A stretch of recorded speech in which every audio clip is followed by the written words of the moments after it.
तो आज के वीडियो में हम लोग बात करेंगे बीएड वर्सेस डीएलएड की लेटेस्ट अपडेट को लेकर। जैसा कि आप सभी को पता है कि एमपी वर्ग 3 को लेकर और जो बीएड डिग्रीधारी छात्र हैं जो नियुक्त हो चुके हैं वो काफ़ी परेशान हैं। उनके लगातार मैसेज के माध्यम से ये प्रश्न पूछे जा रहे हैं कि क्या सर वाकई में ये बात सच है कि बीएड छात्रों की जो नियुक्ति थी वो सब्जेक्ट टू आउटकम थी और उन्हें 24 अप्रैल 2024 को नेक्स्ट जो हियरिंग होने वाली है उसमें उन्हें बाहर का रास्ता दिखा दिया जाएगा एमपी वर्ग 3 की भर्ती से। तो इसको लेकर क्या बड़ी अपडेट निकल कर आ रही है और हेड पक्ष के छात्र हैं वो मैसेज के माध्यम से ये जानना चाह रहे थे कि सर एमपी वर्ग 3 को जो लास्ट हियरिंग हुई थी उसको लेकर एमपी हाई कोर्ट ने जो ऑर्डर जारी किया है ऑफिशियली उसमें एग्जैक्टली क्या लिखा हुआ है तो उसको लेकर भी बात करेंगे। अंत तक साथ बने रहिएगा। अगर आप चैनल पर नए हैं तो इस YouTube channel the JSB academy को सब्सक्राइब जरूर कर लें, वीडियो को लाइक करना बिल्कुल भी ना भूलें और इस वीडियो को पूरा अंत तक जरूर। जैसे कि आप स्क्रीन पर देख सकते हैं कि एमपी वर्ग 3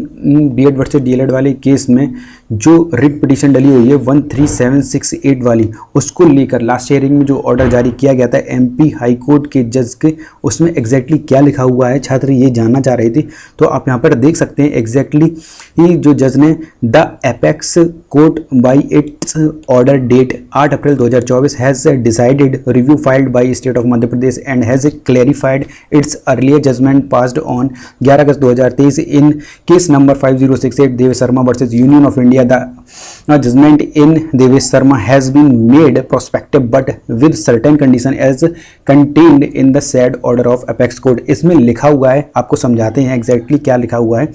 कि मध्य प्रदेश ने एक क्लैरिफिकेशन डाली थी ये जो सुप्रीम कोर्ट ने ऑर्डर दिया था Devesh Sharma versus Union of India वाले 11 अगस्त 2023 को कि बस बीएड के छात्र अब प्राथमिक में शिक्षक के तौर पर नियुक्त नहीं हो सकते। उसको लेकर एक क्लैरिफिकेशन मांगी थी मध्य प्रदेश की सरकार ने,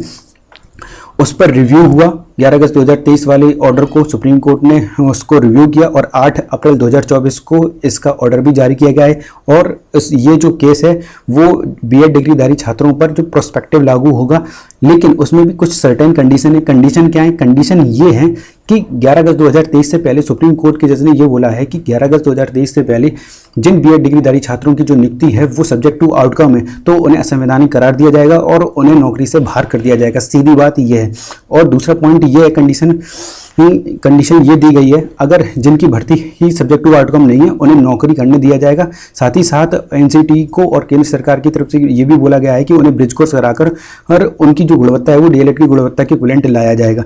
ठीक है, तो ये बात थी। लेकिन अब एमपी वर्ग 3 के केस में ये वाली ही बात निकल कर आ रही है कि ये जो भर्ती है वो सब्जेक्ट टू आउटकम थी या नहीं थी। तो नीचे लिखा हुआ है कि certain relative data and documents are required to be filed by respective parties specially in state of Madhya Pradesh including various appointment order of BEd appoints so that the issue can be ultimately resolve. यहाँ पर ये कहना है judgement में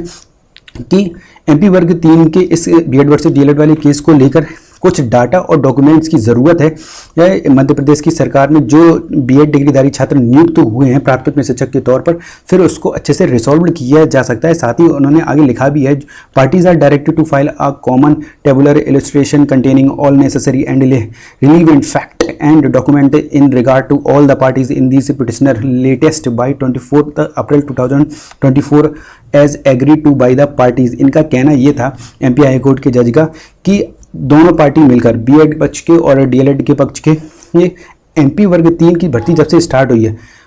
किस date को क्या चीज़ हुई है, कब उसका नोटिफिकेशन निकला है, कब उसका रिजल्ट निकला है, कब उसका एग्ज़ाम कंडक्ट हुआ है, कब उसकी काउंसलिंग हुई है, इन सभी चीज़ को लेकर और साथ ही साथ ये उसमें डेट मेंशन होनी चाहिए।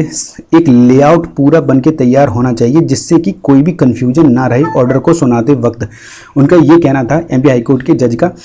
कि बीएड वर्सेस डीएलएड वाले केस में एक आईए फाइल की गई थी डीएलएड नारी छात्रों की तरफ से, तब जो एमपी हाई कोर्ट ने जजमेंट जारी किया था सुप्रीम कोर्ट में बीएड वर्सेस डीएलएड का केस चल रहा था और ये भर्ती जो थी वो सब्जेक्ट टू आउटकम घोषित की गई थी बीएड डिग्रीधारी छात्रों को नियुक्ति देने से पहले। ये डेट पूरी तरीके से मेंशन है और साथ ही साथ अगर ये भर्ती बीएड डिग्रीधारी छात्रों की अगर सब्जेक्ट टू आउटकम है एमपी वर्ग 3 में तो इनको बाहर का रास्ता देखना पड़ सकता है। जैसा कि आपने छत्तीसगढ़ हाई कोर्ट में देखा होगा कि उन्होंने बीएड की जितनी भी याचिकाएं थी खारिज कर दी थी और साथ ही साथ सरकार को ये ऑर्डर भी दिया था और बोला भी था कि डीएलएड जो डिप्लोमाधारी छात्र हैं उनको जल्द से जल्द नियुक्ति दी जाए, उनकी दोबारा सूची बनाई जाए। ऐसे ही आपका इस एमपी वर्ग 3 में होगा, इनको सरकार दिखा तो रही है कि वो बीएड डिग्रीधारी छात्रों के साथ है, लेकिन कानूनी तौर पर वो साथ नहीं हो सकती, क्योंकि डीएलएड छात्रों का हक कानूनी तौर पर मारा जा रहा है। इसलिए इनकी जो भर्ती थी वो सब्जेक्ट टू आउटकम थी, और इन 15,000 बीएड डिग्रीधारी छात्र जो नियुक्त हैं एमपी वर्ग 3 में, उन्हें बाहर निकालकर एक नई सूची बनाई जाएगी और जल्द से जल्द डीएलएड छात्रों की नियुक्ति उनके हाथों में थमाकर उन्हें समानता का अधिकार दिया जाएगा। और हाँ, एमपी वर्ग 3 की लेटेस्ट और ऑथेंटिक अपडेट सबसे पहले प्राप्त करने के लिए आप इस YouTube channel the GSP academy को सब्सक्राइब जरूर कर लें। वीडियो को लाइक करना बिल्कुल भी नहीं भूलें, अभी के अभी लाइक करें, और इस वीडियो को ज़्यादा से ज़्यादा अपने व्हाट्सएप और टेलीग्राम ग्रुप में शेयर जरूर करें, और वीडियो को लाइक भी करें।